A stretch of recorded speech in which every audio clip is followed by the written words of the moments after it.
Dunia lagi masuk masa gawat, cuaca makin kacau, negara saling rebutan makanan, dan harga pangan naik kayak roket.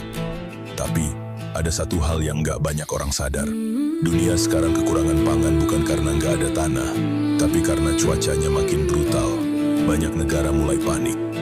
Tapi di tengah kekacauan ini, ada satu negara yang tiba-tiba naik daun dan jadi bahan pembicaraan para ahli. Bukan karena punya lahan yang banyak, tapi karena teknologinya mulai bikin negara lain melongo. Dan kalau orang-orang tahu apa yang Indonesia lagi siapkan, mungkin dunia bakal lihat kita bukan cuma sebagai negara tropis biasa, tapi sebagai penyelamat baru di tengah krisis pangan global. Yang sering dilupain banyak orang adalah Indonesia itu negara agraris sejak dulu. Dari zaman kerajaan, kita udah dikenal sebagai tanah yang subur parah, bahkan dijajah karena hasil buminya.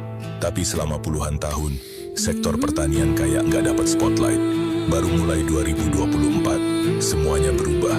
Pemerintah akhirnya sadar kalau ketahanan pangan itu bukan cuma urusan dapur, tapi urusan bertahan hidup di masa depan. Mulai dari 2024, banyak kebijakan baru yang nge-push pertanian naik kelas. Dana riset naik, digitalisasi petani digaspol, dan insentif buat adopsi teknologi mulai digulirkan. Hasilnya, banyak anak muda akhirnya balik ke pertanian, tapi bukan dengan cara lama. Mereka bawa drone, sensor tanah, aplikasi panen, dan pendekatan bisnis yang jauh lebih rapi dari sebelumnya. Indonesia punya keuntungan unik yang negara lain nggak punya. Variasi iklim dan geografi yang super lengkap.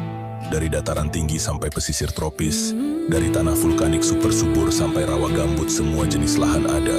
Itu artinya, Indonesia bisa produksi tanaman apapun sepanjang tahun, tanpa harus nunggu musim tertentu kayak negara 4 musim.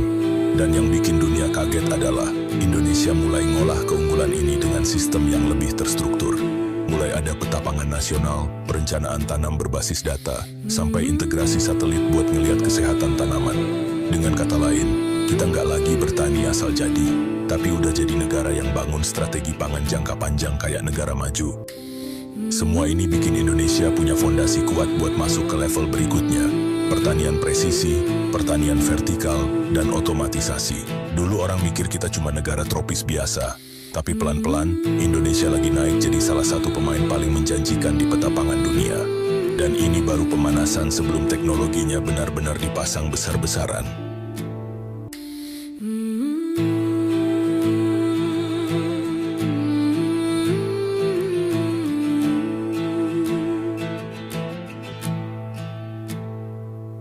Mengapa Pancasila harus dibudidayakan?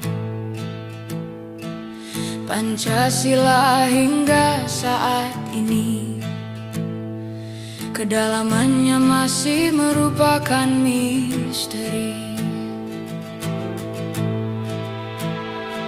Melakukan penyelaman ke tengah samudra dan melakukan penggalian padanya adalah satu-satunya cara yang seharusnya dilakukan agar Pancasila tak berhenti sekedar kias kata dan hanya atribut belaka.